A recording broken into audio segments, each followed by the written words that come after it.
Continuamos aquí en Mujer y Vida y seguimos tocando el tema de la anorexia y bulimia. Ahora trata el doctor Mario Ortiz Amézola de ver todo el aspecto psicológico y psiquiátrico alrededor de esta enfermedad o de estas enfermedades. Bienvenido, doctor. Muchísimas gracias. Sí quiero mencionarles que él es médico psiquiatra adscrito a la Clínica de Trastornos de Alimentación del Instituto Mexicano de Psiquiatría. Muchas gracias. Nuevamente vamos a diferenciar bulimia y anorexia, doctor, por favor. Ok, bueno, en general habría que decir primero que hay trastornos de la conducta alimentaria, ¿no? Ajá. Que todos los trastornos tienen el común denominador del miedo a engordar, del el temor a ir ganando peso, de las conductas de alguna manera que compensan esa ganancia de peso, ya sea el vómito, ya sea el tomar laxantes, diuréticos, anfetaminas, ejercicio extenuante.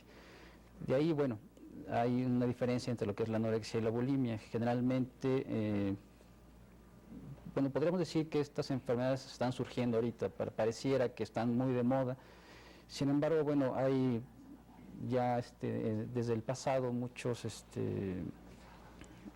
documentos que hablan de esta enfermedad. O sea, no es una enfermedad nueva. Prácticamente no.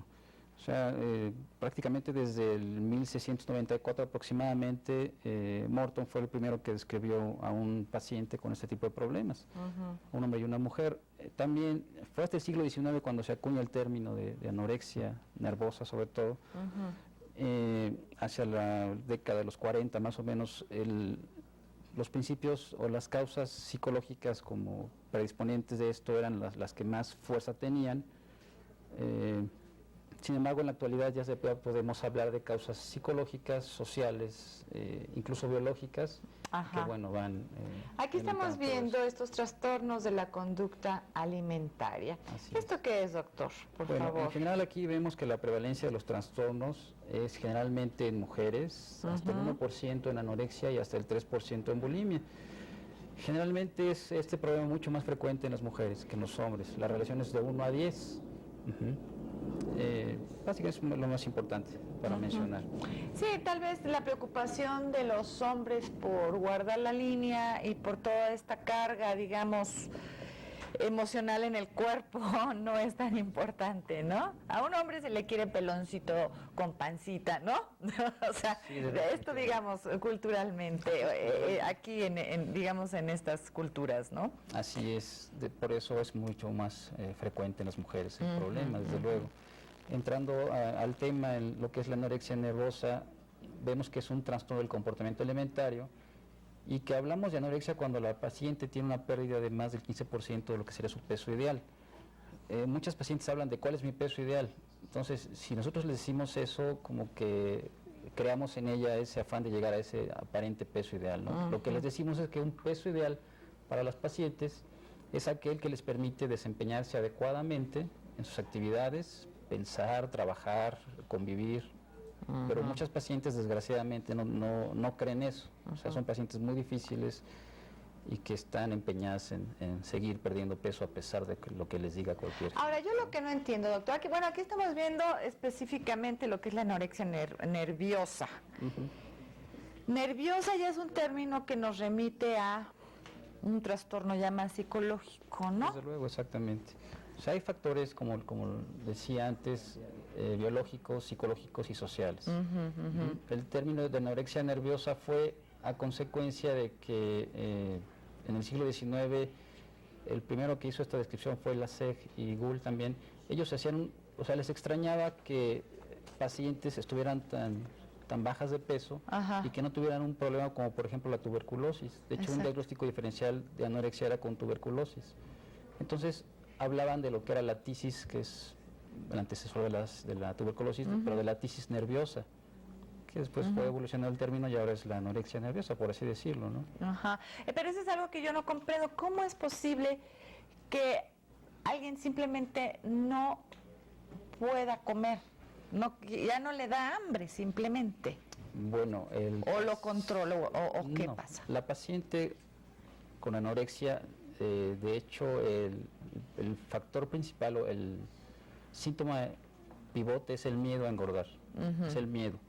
Ahora, la decisión de no comer es voluntaria. Los pacientes tienen hambre.